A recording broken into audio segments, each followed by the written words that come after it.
I have a treat today, for myself especially. I've done so many tri-tips in the past, but I've never done a tri-tip like the one I'm doing today, because that is a buffalo tri-tip.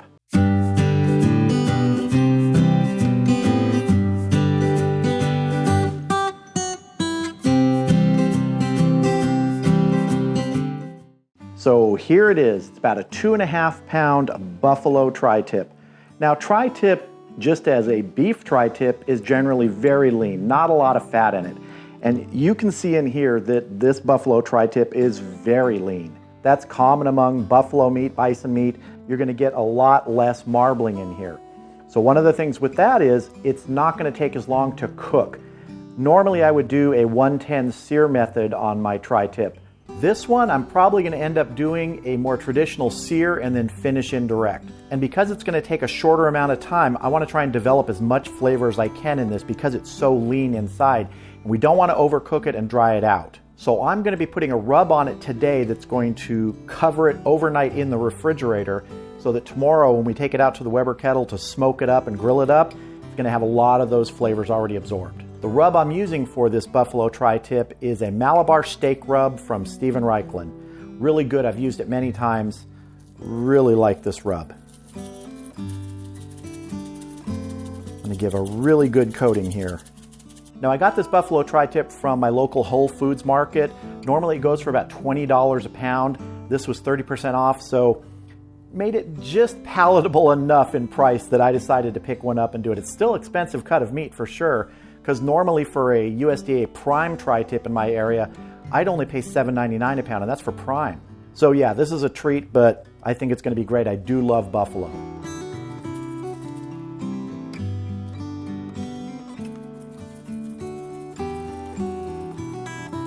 You can see a really great color on this, really deep red meat color. Now I'm going to be cooking it to about the same temperature that I would a normal beef tri-tip, 130 degrees, but I really don't want to overshoot that, so I'm going to watch it carefully tomorrow when we grill this up. All right, that's looking good. I'm going to get this into a Ziploc bag, get it in the refrigerator. It's going to rest overnight, and tomorrow I'll see you outside at the Weber Kettle.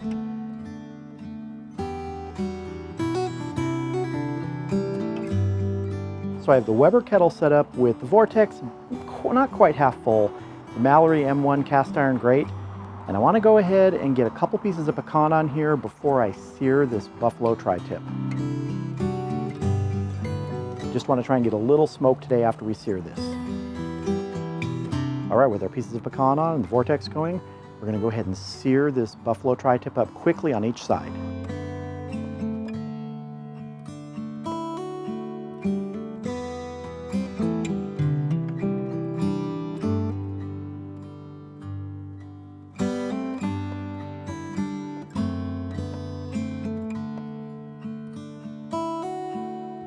All right, we're going to go ahead and move this indirect. We're going to get our internal temperature probe in.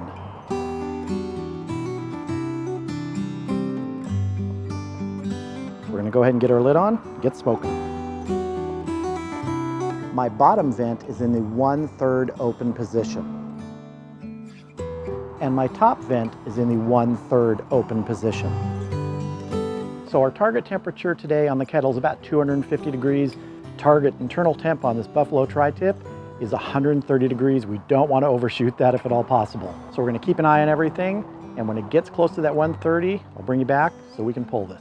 All right, we are at 130 degrees internal. Let's have a look at this buffalo tri-tip.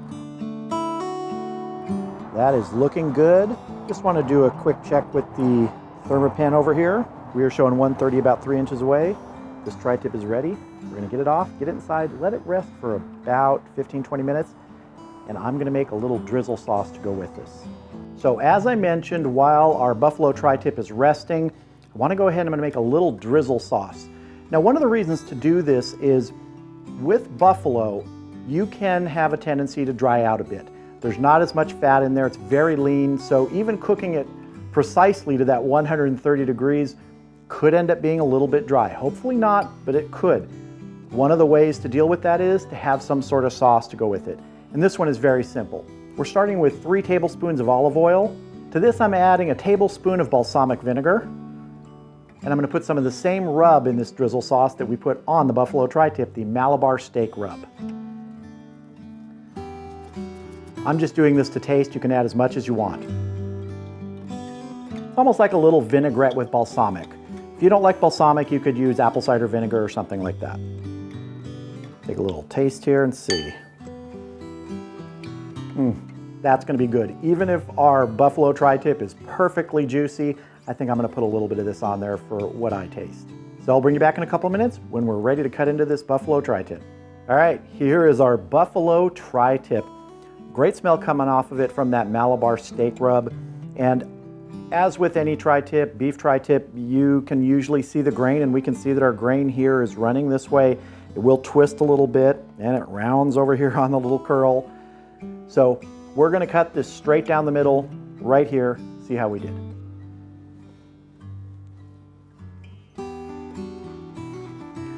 All right, moment of truth.